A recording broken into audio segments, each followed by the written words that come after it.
2015 नवंबर में मैं 114 किलो था। 17 में मैं आ गया था 62, but I was not feeling healthy internally. 70 तक मैंने मैनेज किया। 70 के बाद जब मैं 84 पे जाने लगा तो मेरे पास दो ऑप्शंस थे, या तो मैं एक और दोबारा सर्जरी करवा लूँ। सर्जरी के बाद आपका वजन कितना हुआ? मैं 62-63 तक चला गया था। तो मैंने अपने ऊपर रिसर्च किया, तो दिसंबर में मैंने अपना टेस्ट करवाया and I started on this product. जो आप प्रोडक्ट बता रहे हैं इसमें एक प्लांट एक्सट्रैक्ट है, दूसरा फाइबर है, यानी कोई ऐसी चीज नहीं है जिससे कोई साइड इफेक्ट का खतरा हो। This is like Ayurvedic.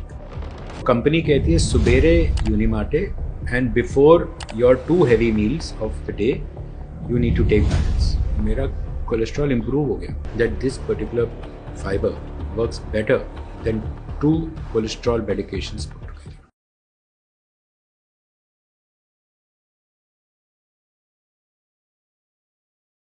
वजन थोड़ा सा भी ज्यादा हो तो लोग सबसे पहले डाइटिंग के बारे में सोचते हैं, एक्सरसाइज के बारे में सोचते हैं। मुश्किल ये है कि वजन कम करने के जितने भी आसान दिखने वाले तरीके हैं उनको लोग लंबे समय तक कर नहीं पाते। उसके बाद वजन बढ़ता है, फिर लोग सर्जरी के बारे में सोचते हैं और अब इंजेक्शंस और दवाओं के बारे में भी सोचते हैं। लेकिन क्या हर मोटे व्यक्ति पर एक ही तरह का फॉर्मूला लागू हो सकता है? क्या हर व्यक्ति को वजन कम करने वाले इंजेक्शन से फायदा होगा ही होगा? क्या दवाएं मोटापे का इलाज हो सकती हैं? मोटापा कम करने के बेहतर इलाज क्या मौजूद हैं? आज हम आपको एक एक करके सभी तरीके बताएंगे और ये भी समझाने की कोशिश करेंगे कि किस वजन के हिसाब से कौन सा तरीका सबसे ज्यादा काम करेगा। क्या मोटापा कराने की सर्जरी की भी नौबत आ सकती है? हमारे साथ डॉक्टर आरुष सबरवाल हैं, जो कि बेरियाट्रिक सर्जन हैं, स्कॉट क्लिनिक से जुड़े हुए हैं और लंबे समय से लोगों के वजन को कम करने पर रिसर्च के साथ साथ इलाज भी कर रहे हैं, सर्जिकल और नॉन सर्जिकल दोनों तरीकों से। बहुत बहुत स्वागत है डॉक्टर आरुष आपका। हाँ जी, धन्यवाद। मैं अगर आप ही का एग्जाम्पल लूँ तो जब मैं आपसे कई साल पहले मिली थी तब में और अब में 360 डिग्री का फ़र्क है। तो सबसे पहले लोगों को बताइए आपने क्या किया? देखिए, मैं 2015 में मेरे ना मतलब माय वाइफ गॉट प्रेग्नेंट और हमें फिर बच्चे होने वाले थे and I was big at that time. आपने मेरे को तब देखा था जी। तो मेरा उस टाइम पे वजन 114 किलो था। 114। So that was in September October and my wife had delivered in on 27th of February। तो मैंने डिसाइड किया कि मेरे अब बच्चे बढ़ने वाले हैं तो मुझे अपने ऊपर ध्यान देना चाहिए। ठीक है। बिकॉज मैं बच्चों के साथ खेलना चाहता था, मतलब I was always a sportsman. तो बट बच्चों को नहीं सिखाया, बच्चों के साथ नहीं खेला तो फिर वो मुश्किल हो जाएगी। आजकल के बच्चे और माँ बाप जो हैं खाने पीने में ज़्यादा देखते हैं और बाकी फ़ोन देख लेते हैं, टीवी देख लेते हैं, बाहर कोई जाता नहीं है। So that's a big problem today. And आप फिर बाहर अगर देखो प्रदूषण कितना है तो it is a problem. It is like a vicious cycle. बिल्कुल। तो मैंने सोचा सितंबर अक्टूबर में कि यार अब हो गई बहुत। अब मैंने अपनी बैरिएट्रिक प्लान करी। अच्छा। आज पूरे 10 साल हो गए उस बात को। 2016 में आपने ऐसा सोचा? नहीं, 2015 में सोचा सितंबर अक्टूबर में और 2015 नवंबर में मैंने करवा लिया। आज पूरे 10 साल हो गए। बेरियाट्रिक सर्जरी करा ली। तो 114 से सर्जरी के बाद आपका वजन कितना हुआ? मैं 62-63 तक चला गया था। एक ही सर्जरी में? एक मतलब सर्जरी तो एक ही होती है, उसके बाद धीरे धीरे करके वजन कम होता है। तो but now after 10 years, after 9.5 years, मेरा वजन दोबारा बढ़ने लग रहा था। कितने टाइम बाद वजन बढ़ने लगा? नहीं, मेरा थोड़ा सा टाइम कम, मतलब थोड़ा सा ज़्यादा लगा because I am a surgeon my self. तो मुझे पता है कि कैसे क्या करना है। बट सी, मैं apart from being a doctor and a patient, by going behind my family, I am a Punjabi. तो खाते पीते तो रहना है। तो ये बिकॉज देखो, I always tell my patients कि मैंने पेट का इलाज कर रहा हूँ, दिमाग का नहीं, विच इज फैक्ट। तो last year December I weighed myself, I had come back to 84. तो जो आप 62 से मैं 84 पहुंच 2015 गया। में आप 62 थे और 2024 दिसंबर में आप 84 थे, यही था? नहीं, 2015 में मैं 62 नहीं था, 2015 नवंबर में मैं 114 किलो था। फिर मैं 17 में मैं आ गया था 62। ठीक है।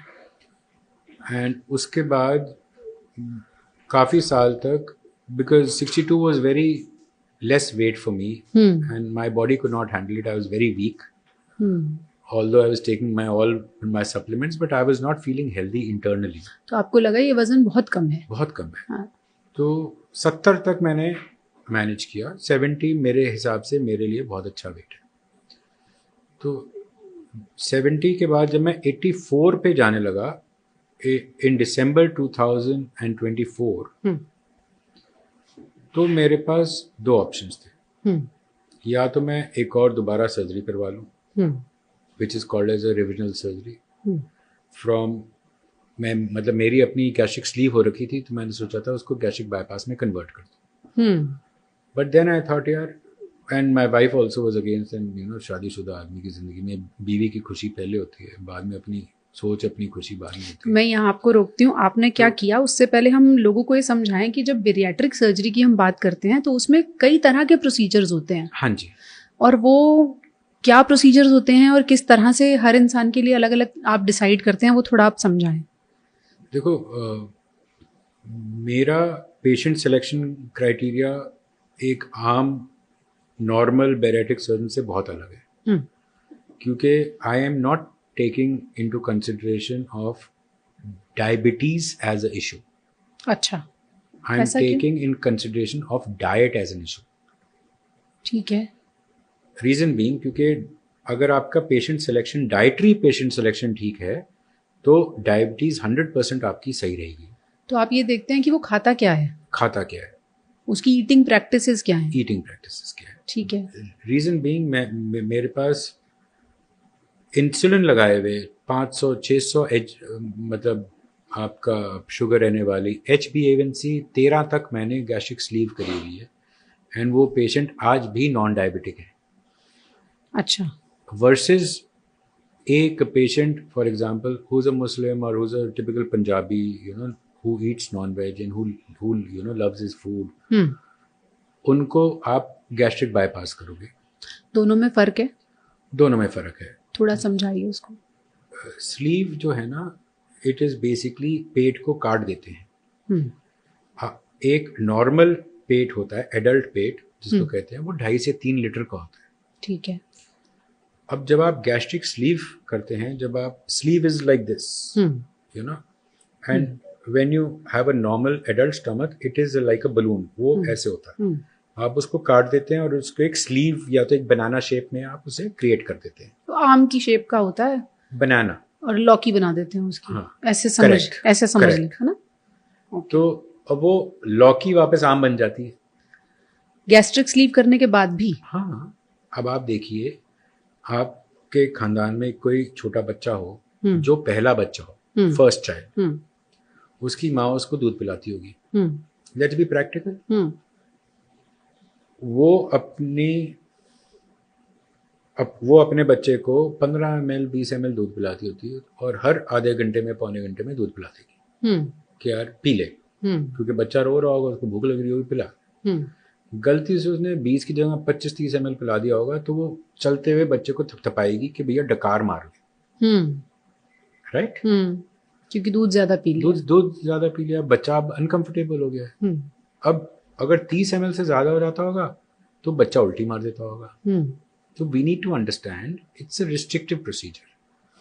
वही बच्चा जो पहले 15-20 ml दूध पीता था, आज वो 2 लीटर पानी पी जाएगा और डकार भी नहीं मारेगा। पेट तो गुब्बारा है, वो तो फूलता रहेगा। एंड सबसे फूलने का सबसे ज्यादा इशू क्या है? सोडा और स्ट्रॉ। बैरियाट्रिक सर्जरी अगर आपको लंबे टाइम के लिए चलानी है, आपको सोडा स्ट्रॉ से तो सख्त मना कर देना, छोड़ देनी चाहिए। कोई भी फिजी चीज छोड़ देनी, फिजी चीज। तो एक तो आपने गैस्ट्रिक स्लीव बताया, बेरियाट्रिक का तरीका, जिसमें आपने पेट को काटा और उसकी शेप छोटी हो गई। अब और वो वक्त के साथ दोबारा बढ़ता रहा पेट, अगर आपने वो वापस अपनी शेप में आ जाएगा, अपनी शेप में आ जाता है वो, अगर आपने उसको मेंटेन नहीं किया, कुछ नहीं किया। गैस्ट्रिक बाईपास कैसे होता है? बाईपास होता है जिसमें जॉइंट होता है। So there are 2-3 types of gastric bypasses. अच्छा. One was the gold standard. I'm sure it's still is the gold standard, which is a Roux-en-Y gastric bypass. But उसकी पॉपुलैरिटी अभी इंडिया में थोड़ी कम है। उसमें करते क्या है बाईपास में? उसमें एक नया स्टमक पाउच बना देते हैं। जैसे स्लीव में जब आपने नया पाउच बनाया, जो बाकी पेट था वो आपने निकाल दिया। इसमें आपने छोटा पाउच बनाया, 30 ml का पाउच है, और उसके ऊपर आपने हाथ से एक यहाँ पे आपने हाथ जोड़ दी। वो खाना यहाँ से यहाँ पे आया, और पित्त की थैली और पैंक्रियास का जूस यहाँ से यहाँ पे आया, और खाना को 100 सेंटीमीटर बाद वो फिर मिलने लग गया। तो खाने का डाइजेशन जो है वो 100 सेंटीमीटर बाद हुआ। तो जो वाइटामिन और आयरन जो आपके एब्जॉर्ब होते हैं first part of small intestines which is duodenum में, वो वहां पे खाना गया ही नहीं, तो आपको विटामिन और आयरन की लंबे टाइम के लिए आपको जरूरत होती है। Like that. Okay. And then there is another type of a gastric bypass which is one anastomosis gastric bypass, which is also known as a mini gastric bypass. उसमें पाउच आपका स्लीव की तरह लंबा होता है, और हाथ को काट के ऊपर अब नहीं जोड़ते, उसको बस उठा के ऊपर जोड़ देते हैं। अच्छा। So it is like a new pouch, और उसके ऊपर आपने एक बाउल ऐसे करके जोड़ दिया। तो खाना यहाँ से आया, यहाँ पे चला गया, बाइल पैंक्रियाटिक जूसेस घूम के यहाँ से आए और यहाँ पे आ गए। तो इसमें बाईपास लिम्ब जो होता है वो 200 सेंटीमीटर होता है। ओके। तो इसमें जो विटामिन आयरन एब्जॉर्प्शन होती है वो बिल्कुल ही नहीं होती। तो आपको विटामिन, आयरन और प्रोटीन जो है वो OAGB, MGB में सबसे ज़्यादा लंबे टाइम चलता है। एंड मतलब चलने को तो ज़िंदगी भर चलना चाहिए, बट पेशेंट लेता नहीं है। हम मतलब मुझे लगा यार स्लीव से बाईपास करवा लो, मतलब ज़िंदगी सौखी हो जाएगी। But then one of my friends who is a medical advisor to this company, he introduced me to a product where I became their dealer, and I started it on my own self first. तो मैंने एक natural GLP-1 आता है जिसमें कोई side effect नहीं है, वो मतलब बच्चों के लिए भी सेफ है, किड्स फ्रेंडली है, सब कुछ है। मैंने वो अपने ऊपर स्टार्ट किया। क्या है ये नेचुरल GLP-1? ये फील ग्रेड सिस्टम होता है। This is by a university company. It is a patented products हैं इनके, एंड फिजिशियन डेस्क रेफरल है जो US में, जहाँ पे मतलब जो वो फिजिशियंस जो किताब में मतलब दवाइयाँ मेंशन्ड है उसमें ये मेंशन्ड है, and it is certified by the NSF, national sports federation US की। Okay. And this is the only company in the world which is giving you 3 months money back guarantee. अच्छा। तो मैंने ये start किया thinking कि मतलब दोस्त बोल रहा है चल स्टार्ट कर। हाँ। मैंने स्टार्ट किया एंड इट अफेक्टेड मी। अच्छा। December I started at the weight when I was 84. अच्छा। Today when I'm doing this podcast with you, I'm 70 kgs. In less than a year. Yeah, in less than a year. थोड़ा patience चाहिए, simple protocol है, but आपको follow करना है। इससे पहले कि हम आपको ये बताएं कि ये नेचुरल तरीका क्या है, GLP-1 को थोड़ा सा आपको समझा देते हैं। आजकल जिन इंजेक्शंस की बहुत ज़्यादा धूम मची हुई है उनके पीछे भी यही टर्मिनोलॉजी आप बार बार सुनते होंगे। डॉक्टर साहब, आजकल इससे पहले कि हम इस दवा को लोगों को समझाएं या इस प्रोडक्ट को लोगों को समझाएं, अभी तक लोग ओजेम्पिक, मुंजारो और बहुत सारे नामों से आने वाले ऐसे इंजेक्शंस के पीछे भाग रहे हैं जिससे उनको ये बताया जा रहा है कि आप ये लगवाइए, वजन आपका चुटकियों में कम हो जाएगा। तो वो भी GLP-1, उसमें भी उसका जिक्र आता है। ये GLP-1 क्या है, इंजेक्शंस के केसेस में कैसे काम करता है, वर्सेस जिस प्रोडक्ट की आप बात कर रहे हैं उसमें कैसे काम करता है? जो इंजेक्शंस हैं ये तो दीज आर सिंथेटिक। ये आपका इंटरनल हार्मोन नहीं है, ये आपको GLP-1 को मिमिक करता है। GLP-1 is a glucagon like peptide जो आपके शरीर में बनता है, आपके शरीर में होता है। ठीक है, इट इज देयर। जो छोटी आंत का जो सबसे निचला हिस्सा होता है, जो कि बड़ी आंत से जाके जुड़ता है, उस हिस्से में GLP-1 हार्मोन्स होते हैं। ये क्यों अहम है, इनका काम क्या होता है? ये बेसिकली हंगर को कंट्रोल करते हैं, ताकि आपको भूख ही कम लगे, भूख ही कम लगे, आप कम खाएं और कम वजन बढ़े आपका। तो ये जो इंजेक्शंस हैं ये इनको मिमिक करते हैं, इनको मिमिक करते हैं। ये वो नहीं है, ये वो नहीं है, ये उनके जैसे हैं। ये वो नहीं है, हाँ। बट उनके जैसे हैं। जब ये इंजेक्शन किसी को लगाया जाता है तो GLP-1 रिसेप्टर में जाके इसका जो मॉलिक्यूल होता है वो सेम GLP-1 वाला होता है, वो वहां जाके चिपक जाता है, तो वो मिमिक कर रहा है, वो है नहीं, वो है नहीं, वो एक सिंथेटिक चीज है, पर फील वही दे रहा है कि आपको भूख नहीं लगेगी। ऑफ लेट हम देख रहे हैं, अब तो थोड़ा समय हो गया भारत में भी इंजेक्शंस को यूज करते हुए, बहुत सारी लोग शिकायत करते हैं, कई ग्लोबली बहुत सारी ऐसी शिकायतें हैं इंजेक्शंस को लेकर। कई लोगों ने इंजेक्शंस शुरुआत में लगवाए और फिर बाद में छोड़ दिए।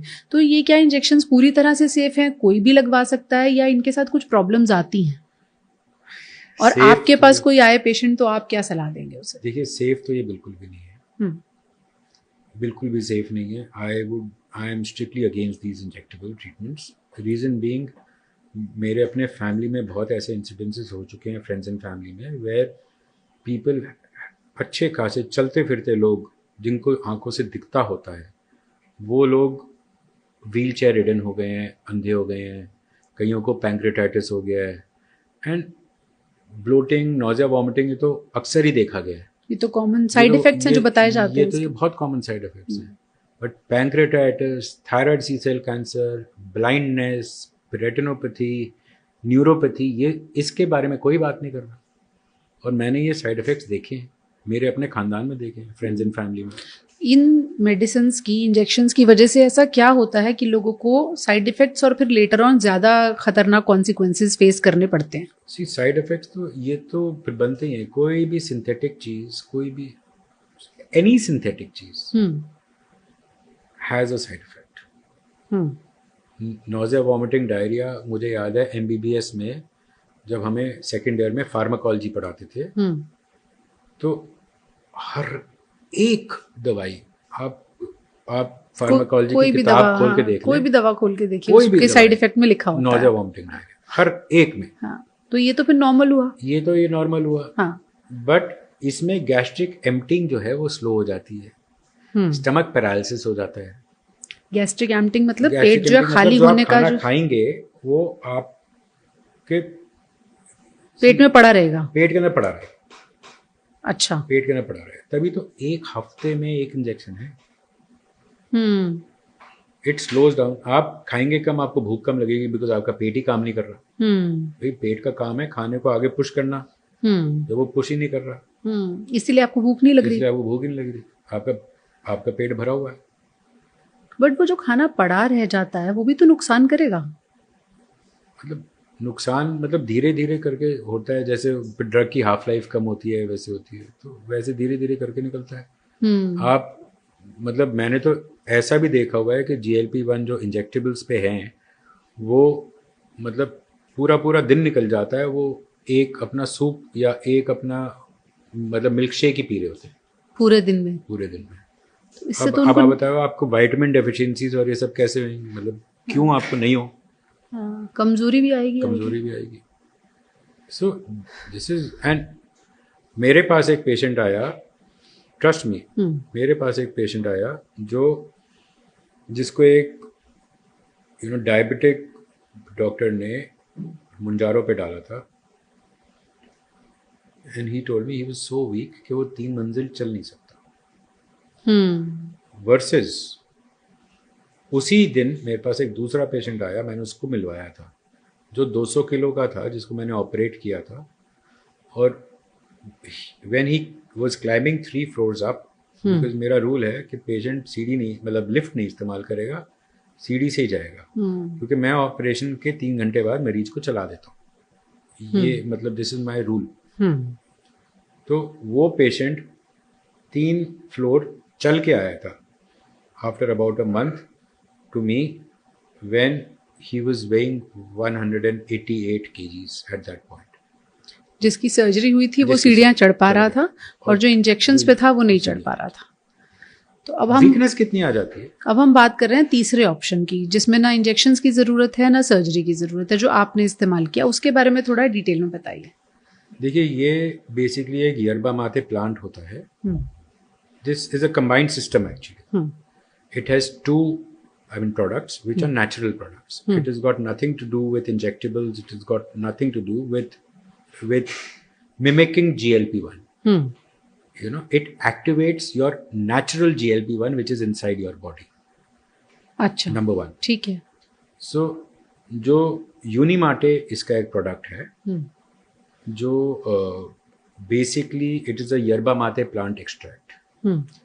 तो ये आपको एनर्जी देता है, आपका BMR आपका फिर बढ़ा देता है, and it mimics GLP-1 in the sense it activates your natural GLP-1, मतलब does not mimic like that. And जो इसका सेकंड प्रोडक्ट है which is a 7 matrix, 7 type के सॉल्युबल और इनसॉल्युबल फाइबर हैं इसमें, which is known as balance.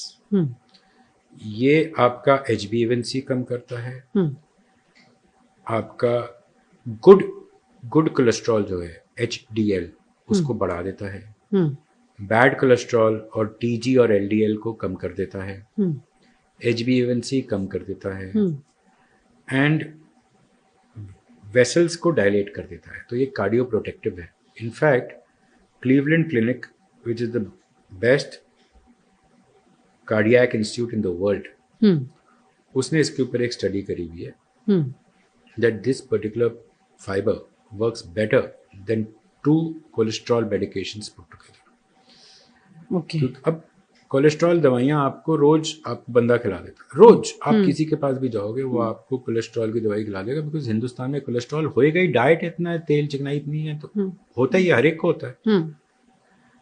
मेरे आपको भी था, मतलब इन दिसंबर माई LDL was low, my TG and LDL was high. So I am a research also, तो मुझे बहुत शौक है रिसर्च का, तो मैंने इसके ऊपर अपने ऊपर ही रिसर्च करी, क्योंकि मैं किसी को क्या बोलता, कोई सुनने को राजी नहीं था। तो मैंने अपने ऊपर ही रिसर्च करी, मैंने अपने सारे पैरामीटर्स पहले कराए। I was never a diabetic, मैं 114 किलो पे भी शुगर नहीं थी मुझे, 84 पे भी शुगर नहीं थी। अच्छा। तो that means I was safe. Cholesterol was one issue, तो विच आई वांटेड टू कंट्रोल। तो दिसंबर में मैंने अपना टेस्ट करवाया and I started on this product, and 3 महीने बाद मैंने टेस्ट करवाया एंड मेरा कोलेस्ट्रॉल इम्प्रूव हो गया। अच्छा। And a few months back सितंबर अक्टूबर में माय कोलेस्ट्रॉल वाज नॉर्मलाइज्ड। जो आप प्रोडक्ट बता रहे हैं इसमें एक प्लांट एक्सट्रैक्ट है, दूसरा फाइबर है, और यही अकेली कंपनी है जो 3 महीने मनी बैक गारंटी दे रही है, पूरी तरह से नेचुरल है, पूरी तरीके से। तो इस हिसाब से अगर देखा जाए, जैसे आप कह रहे हैं कि फाइबर अगर आप ले रहे हैं तो आपका कोलेस्ट्रॉल भी कंट्रोल आ रहा है, आपकी डायबिटीज भी कंट्रोल आ रही है, अगर है तो, और नहीं है तो होगी नहीं। उस लिहाज से फिर क्या इसे कोई भी इंसान किसी भी उम्र में ले सकता है? बिल्कुल बिल्कुल, ये एक अकेला प्रोडक्ट है जो 13% आपका स्केलेटल मसल मास बढ़ाता है। अच्छा। And it is child friendly also, तो चाइल्डहुड ओबेसिटी में भी बहुत अच्छा काम करेगा ये। यानी अगर मोटे बच्चे हैं तो उनको भी ये दिया जा सकता है? बिल्कुल दिया जा सकता है। अब कितना ज्यादा मोटापा है उस हिसाब से अगर डिसाइड करें, मान लीजिए कोई इंसान आपके पास आता है जिसका वजन 120, 130, 140 इस रेंज में है, तो क्या आप उसको सीधे प्लांट एक्सट्रैक्ट और फाइबर के इस कॉम्बिनेशन पर डालना चाहेंगे? मैडम एक्चुअली हम एज अ सर्जन, मैं वेट इन किलोग्राम्स पे मैं बात ही नहीं करता, क्योंकि ज़रूरी नहीं है कि जिसका वजन ज़्यादा है उसको वो ओबीस हो। अच्छा। क्योंकि अगर आप देखें एक 6 फुटे आदमी का अगर 100 किलो वजन है तो ठीक है, बट अगर वही अगर 150 सेंटीमीटर हाइट हो, 5 फुट या 5 फुट 2 इंच इस टाइप से, जिसका 20 किलो भी बड़ा है और उसको ये ज़रूरत है, अब वो 150 सेंटीमीटर हाइट वाले, तो प्रोपोर्शनेटली बात वेट पर ही आ रही है। वो तो BMI है ना, height in kilograms over weight, no weight in kilograms over height in metre whole square, वो आपका BMI निकल रहा है। ठीक है। या आप एक अंदाजे से देखिए, अगर एक एक आदमी की 90 सेंटीमीटर वेस्ट है तो वो ओबीस है। 90 सेंटीमीटर से ज्यादा है तो 90 सेंटीमीटर या उससे ज़्यादा तो वो ओबीज है। वही सेम फॉर अ गर्ल जो 80 सेंटीमीटर या उससे ज़्यादा है। 80 सेंटीमीटर से ज्यादा अगर उसकी वेस्ट है तो वो मोटी है। बहुत सिंपल कैलकुलेशन है। हाँ। अगर आपको अपना हाइट इन सेंटीमीटर पता है तो अगर आप 105 घटा लें, फॉर एग्जाम्पल 170 सेंटीमीटर्स हाइट में अगर एक लेडी है उसको 105 घटाएंगे 65 तो आएगा। उसका वेट 65 होना चाहिए, अप्रोक्सीमेट आइडियल वेट। वही सेम बंदा अगर 170 सेंटीमीटर हाइट है और वो मेल है तो 100 घटाएंगे ताकि 70 आ जाए and he is normal, that the approximate ideal weight. उसी बंदे का अगर 70 की जगह 90 kgs है तो वो ओबीस है, he is falling in class 1 obesity. तो कितना भी ओबीज हो आप उसको ये कॉम्बिनेशन देना चाहेंगे? नहीं, मैं मतलब डिपेंड करता है, मतलब मेरा जैसे मैंने आपको बताया खाने पीने पे भी ज़्यादा जोर होता है, सब कुछ होता है। तो ये जो कॉम्बिनेशन है ये एक तो फुल फूड फ्रीडम देता है। अच्छा, आप खाओ पियो जो मर्जी करो, कितना भी खाओ, जितना भी खाओ, कुछ भी खाओ, कुछ भी खाओ, आपको कोई इशू नहीं है। Nausea vomiting diarrhoea is very well maintain. मैं अपना मतलब भुगतान आपको बता रहा हूँ। मतलब मैं पराठे भी खाता हूँ, मैं छोले भटूरे भी खाता हूँ, मैं मतलब पूड़ी आलू भी खाता हूँ, मैं सब खाता हूँ। कैसे? बस फाइबर खा लिया फिर खा लिया, बिकॉज वो इंसुलिन स्पाइक नहीं होने देता ना। सो इसको सिर्फ एक प्रोटोकॉल फॉलो करना है, दैट इज ऑल। ठीक है, वो क्या है? वो आपका प्रोटोकॉल ये है कि यूनिमाटे जो है जो आपका प्लांट एक्सट्रैक्ट है यरबा माते, वो आपको सुबह लेना है। सुबह मतलब कंपनी कहती है खाली पेट, मैं खाली पेट नहीं लेता। अच्छा, because I am addicted to my morning tea and coffee. ठीक है। मैं चाय कॉफ़ी के साथ बिस्किट या कुछ खा के उसके बाद हॉस्पिटल पहुंच के I use it as a iced green tea, बर्फ के साथ उसको मिला के ठंडा करके बढ़िया करके पीता हूँ। ये मतलब ऐसे ग्रीन टी टाइप बनाया जा सकता है इसको? ये है एक पाउच ही है, एक पाउच है। एक पाउच। आपको एक पाउच को 800 ml पानी में मिला के, चाहे आप 500 ml पानी में फिर आप बाद में बर्फ डाल दो, या मतलब बेसिकली आपको अपना 800 ml में उसे डाइल्यूट करना है और उसे दिन भर में लेना। ठंडा पियो, चाहे आप उसे गर्म पियो, चाहे आप उसे जैसे मर्जी, पर उसे दिन भर में कंज्यूम करना है। कंपनी कहती है सुबेरे कंज्यूम करना है। तो पर सुबह 800 ml कंज्यूम कर पाएंगे? लगभग 1 लीटर पानी की बात हो रही है। मतलब धीरे धीरे करोगे ना, मतलब आप 1 घंटे में करोगे। मैं अगर पराठा खाता हूँ ब्रेकफास्ट में तो मैं उससे पहले फाइबर पी लेता हूँ, क्योंकि उसे पहले ही लेना है। उससे हैवी मील से पहले। कोई भी अगर आप हैवी मील ले रहे हैं तो उससे पहले आपको उसे कंज्यूम करना है।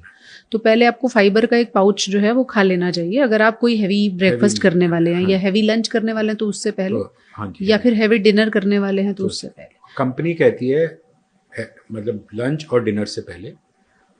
एंड दे ऑल्सो से कि जो आपके हैवी मील्स हैं, 2 हैवी मील्स उससे पहले। मतलब अगर डोज का कोई वो नियम नहीं है कि आपको एक ही बार लेना है, आप 2 बार 3 बार कितना भी ले सकते हैं। मैं ले रहा हूँ ना, उससे कोई प्रॉब्लम नुकसान? बिकॉज बहुत सारे लोग इसको फॉलो करना चाहेंगे तो उनको समझाना जरूरी है कि कितना लेना है और कैसे लेना है। देखो कंपनी कहती है सुबेरे Unimate and before your 2 heavy meals of the day you need to take balance. दोबारा यूनिमाटे कंपनी नहीं कहती आप लोग। मैं इसलिए लेता हूँ because firstly I like to have green tea, this is better than green tea, this has much more effect than green tea. And खाने के बाद आई लाइक, तो मैं जो अभी शाम को बनवाता हूँ, I just have it like green tea, जैसे शाम की चाय पी रहे हो और रात को डिनर के बाद उसी चीज को गर्म कर दिया दोबारा और कोई चीज पी ली। तो एक फायदा तो हम जो वेट रिडक्शन की बात कर रहे हैं कि वेट कंट्रोल हो जाएगा, क्योंकि आपका डाइजेशन भी इम्प्रूव होगा, फाइबर आप ले रहे हैं तो बहुत सारी प्रॉब्लम्स भी आपकी ठीक हो जाएंगी। इसके अलावा भी इस प्रोडक्ट को लेने के कुछ और फायदे हैं? क्या फ़ायदे नहीं हैं, ये मतलब जैसे वेजो आप डायलेट कर देता है, आपकी ब्लड की वेसल्स को बड़ा कर देता है, तो आपको हार्ट अटैक होने के कम चांस रहते हैं। आप मतलब आपका कोलेस्ट्रॉल ठीक कर देता है तो आपको मतलब कोलेस्ट्रॉल प्लाक्स बनने के कम चांस रहते हैं, तो जिससे आपको डीवीटी या कोई हार्ट अटैक होने के कम चांस रहते हैं। यू नो, एंड आपका HbA1c कम कर देता है, तो आपका ब्रेन फॉग मतलब आपका हटा देता है, इंसुलिन रेजिस्टेंस आपका बेटर कर देता है, आपका PCOD इनफर्टिलिटी पे इशू आता है, यू नो, बिकॉज मेटाबॉलिक, तो it will improve all your metabolism, क्योंकि आपकी मेटाबॉलिज्म को ठीक ऑल कर योर रहा है। Metabolism, okay. And it's a dietary supplement, it is not an pharmaceutical, it's a nutraceutical. हम अगर आपको आसान भाषा में कहें तो अगर दवा नहीं है, आपको सप्लीमेंट एहसास- है। नहीं, मैं आपको उससे और ज़्यादा, यू नो, आसान भाषा में, अब आयुर्वेदा, आई एम श्योर आपको पता होगा, जो आयुर्वेदा हमारे इंडिया में स्टार्ट हुआ था, and today Ayurveda is a bigger, you know, industry in the west than in India. India में कोई पूछता नहीं उसे, but this is like Ayurvedic, nutraceutical, natural, plant based, इसमें कोई सिंथेटिक चीज है ही नहीं, यानी कोई ऐसी चीज नहीं है जिससे कोई साइड इफेक्ट का कोई खतरा side हो, effects नहीं। और इसीलिए बच्चे भी ले सकते हैं। आपने देखा अपनी प्रैक्टिस में बच्चे को किसी मैं को? अपने बच्चों को देता हूँ, मैं और किसकी क्या बात करूँ, मेरे अपने बच्चे, they love the flavour Unimate, तो वो because they are footballers, they are in the school team. अच्छा, क्या एज है? they are 11 years age, they अच्छा, will be 12 in February। 10-11 साल के बच्चे इसको ले सकते हैं। ओके। अगर मोटे हैं, नहीं है तो? मोटे की बात नहीं है। अब देखिए, जैक बिटर का एग्जांपल देते हैं, वो 2 टाइम वर्ल्ड मैराथन विनर है। He comes out and clearly states, आप उसको गूगल करके देख लीजिएगा, that he is been using Unimart. Entire Toronto Blues team जो इनकी बेसबॉल है, दे कम आउट इनसे। Shaquille O'Neal, who was earlier basketball player, तो वो लेता है। एंड यरबा माते प्लांट इटसेल्फ कौन नहीं ले रहा? All the footballers like Messi, you know, Ronaldo, Google करके देख लीजिए, इट्स ऑल देयर। इस प्रोडक्ट की अगर बात करें तो इसकी मोनोपोली है, सिर्फ अमेरिका बना रहा है, या इस तरह के और प्रोडक्ट्स मार्केट में हैं? This is a patented product by the company, only this company is making it in California, America. बाकी सब ग्लोबली डिस्ट्रीब्यूटर है। अच्छा। जैसे फॉर एग्जांपल मैं, मेरे पास कोई पेशेंट आता है, मेनी पेशेंट्स ऑफ माइन जैसे इंग्लैंड में है या ऑस्ट्रेलिया में है, अब दे वांट कि भाई मेरे को ये चाहिए, तो मैं उनको एक वो लिंक भेज देता हूँ, वो वहाँ से उनको मिल जाता है ऑन अ डिस्काउंट। अच्छा, ओके। जो इसका जो होता है, मतलब डिस्काउंट में 10,600 रुपये Indian currency, Indian patient buying in India, 10,600 रुपये के आसपास की पहली बाय आती है, जिसमें आपको बोतल आती है और ये 3 डब्बे आते हैं। 1 box is Unimatte, other 2 boxes are balance। Second time you buy तो बॉटल नहीं आती, तो उसका बॉक्स भी छोटा हो जाता है, पैकेजिंग भी छोटी होती है, प्राइस भी छोटा हो जाता है। But you get 3 individual packs of 1 of Unimart and 2 of balance, वो सेम रहते हैं। एक बॉक्स ऑफ यूनिमार्टे में 30 आपके डब्बे, 30 आपके सैशे होते हैं, and 1 box of balance also has 30 sachets। So 60 sachets of balance and 30 sachets of Unimatte। ऐसा क्यों आता है? क्योंकि फाइबर आप ज्यादा लेते हैं। फाइबर आपको लंच और डिनर से पहले Unimatte सुबह एक ही है, एक लेना है। अच्छा, वैसे फाइबर के आप 2 पैकेट्स कंज्यूम कर लेते हैं, कंज्यूम कर रहे हो per day, on an average consume कर रहे हो। वजन कम करने के लिए बहुत सारी मेडिसिन्स भी मार्केट में हैं। इंजेक्शंस तो बहुत पॉपुलर हो गए, कुछ पिल्स आती हैं ऐसी। इंजेक्शंस तो जो पॉपुलर हुए हैं ना, वो गलत रीजन से हुए हैं। पहले ये इंजेक्शन बने थे शुगर के लिए, जिनका साइड इफेक्ट था वेट लॉस। जब डायबिटीज के मरीजों को दिए जा रहे थे तो पता चला ये तो वजन भी कम कर रहे हैं। तो फिर then they started for weight loss. तो ये अपने साइड इफेक्ट के लिए ज्यादा बिक रहे हैं, and although they are prescription drugs, but in India there is no policy, तो ये ओवर द काउंटर भी लोग ले रहे हैं, और जो ओवर द काउंटर ले रहे हैं उनको कॉम्प्लिकेशन ज्यादा हो रही है। कुछ तो लोग होंगे जो इन इंजेक्शंस की आइडियल कैंडिडेट हैं।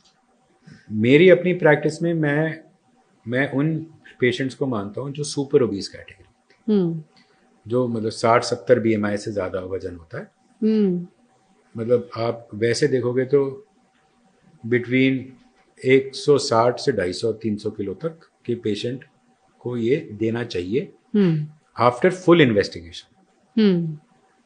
ठीक है, ताकि वो थोड़ा सा नॉर्मलाइज होए, थोड़ा सा वजन कम होए, और एक लास्ट इंजेक्शन छोड़ने के 14 दिन के बाद हम इनकी बैरिएट्रिक करें तो वो पेशेंट के लिए भी सेफर है.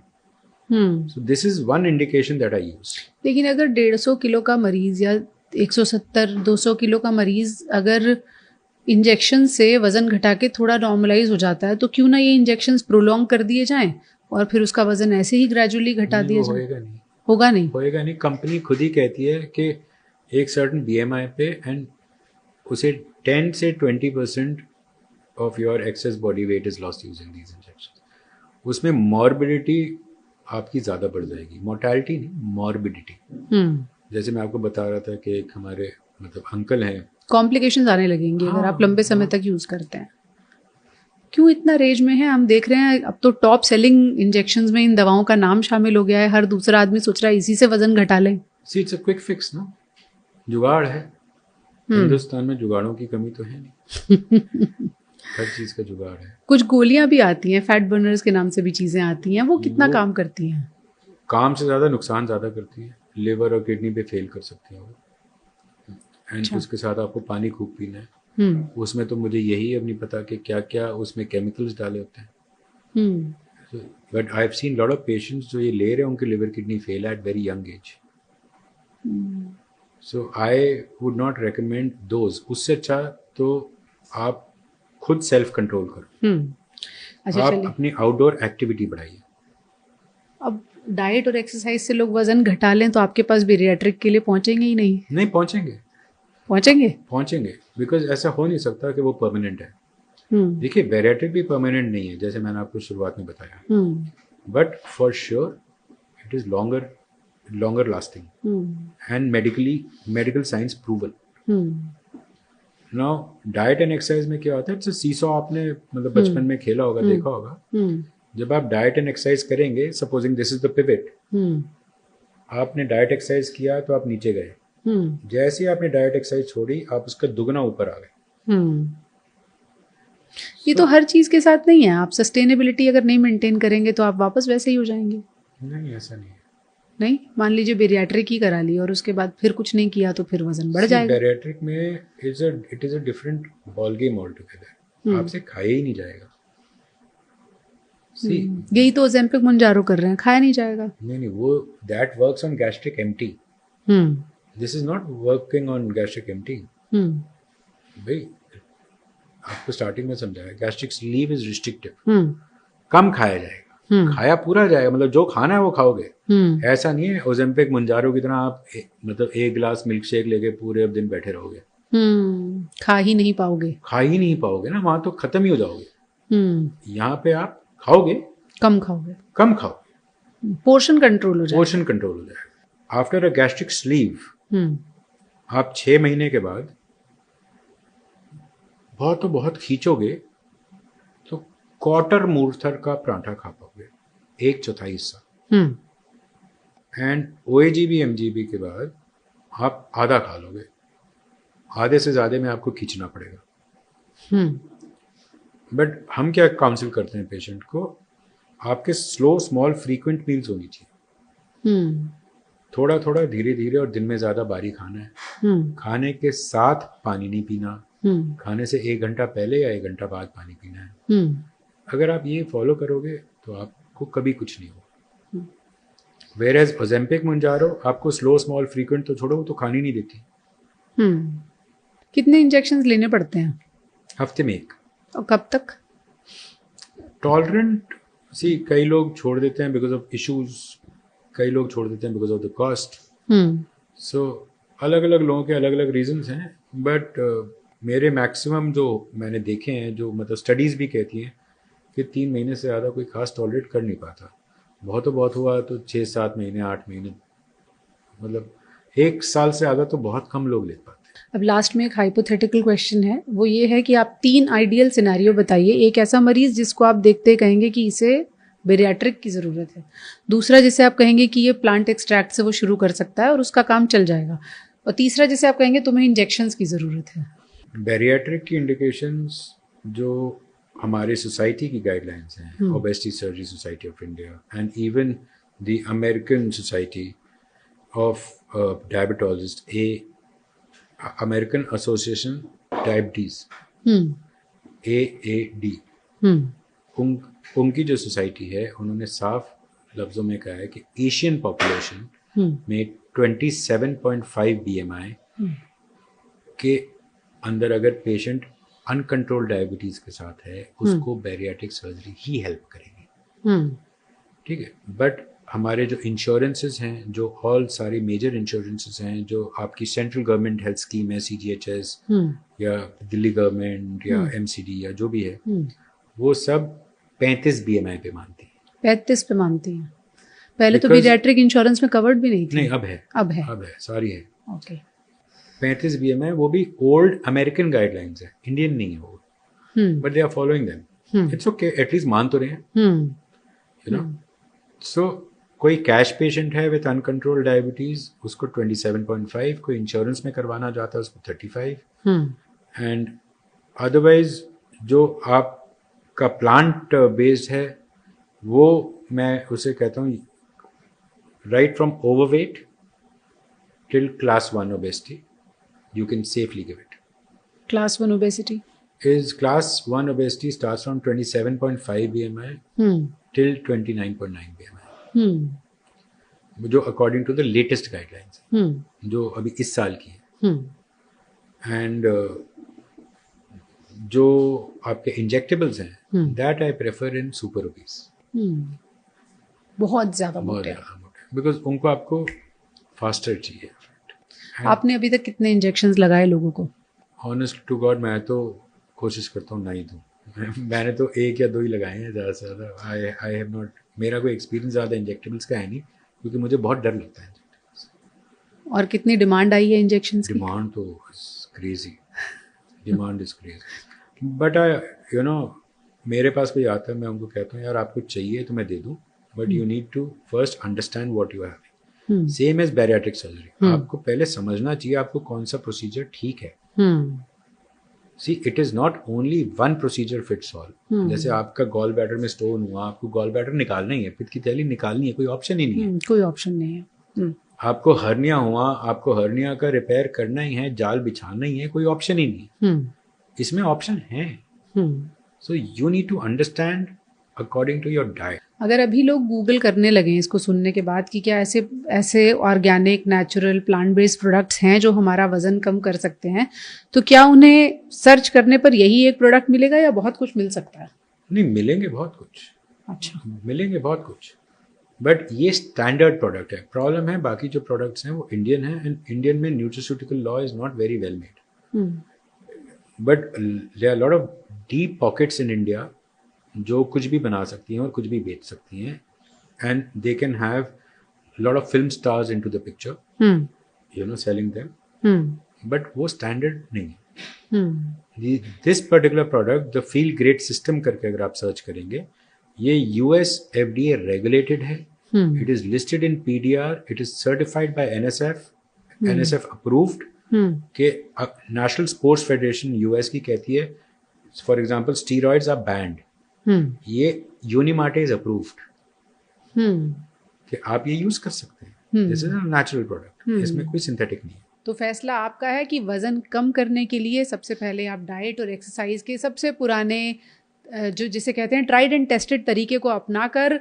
कंसिस्टेंटली अपने वजन को कंट्रोल में रखना चाहते हैं, अपने वजन के साथ खुश हैं, या फिर दवाएं, इंजेक्शंस, बैरियाट्रिक सर्जरी और प्लांट बेस्ड प्रोडक्ट्स और फाइबर के जरिए अपने वजन को कम करना चाहते हैं। डॉक्टर्स आपको सलाह ज़रूर दे सकते हैं, लेकिन आखिर में तय आपको ही करना है। Thank you so much doctor Aarush, आपने काफ़ी डिटेल में लोगों को समझाया कि कब किस चीज़ की ज़रूरत है। होपफुली लोग ज़्यादा बड़े वजन के साथ आपके पास कम आए। Thank you. Thank you.